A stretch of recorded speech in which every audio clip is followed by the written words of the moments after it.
Всем привет! Вы на канале Эльза Light Art. В этом видео я подробно расскажу о технологии заливки вот такого подстаканника на смоле средней вязкости.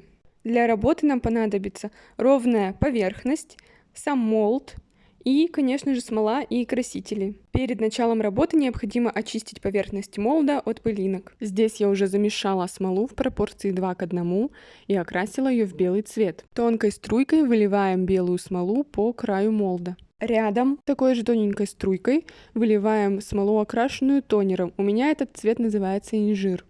Вы можете использовать другой цвет, главное, чтобы он был прозрачный. Далее в центр молда мы выливаем прозрачную смолу так, чтобы она отодвинула наши предыдущие слои.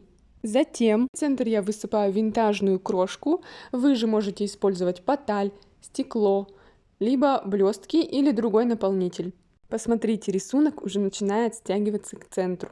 Чем больше пройдет времени с момента заливки, тем больше смола стянется и образует интересный эффект.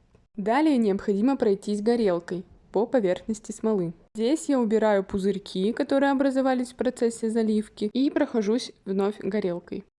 Вот такой костер у нас получился, очень красивый и нежный эффект.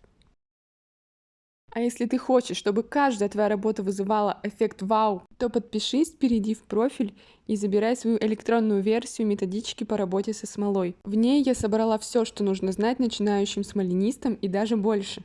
Более 20 техник заливки подставок и подносов. Плюс полезный бонус от меня. Спасибо, что досмотрели до конца, и успехов вам в творчестве!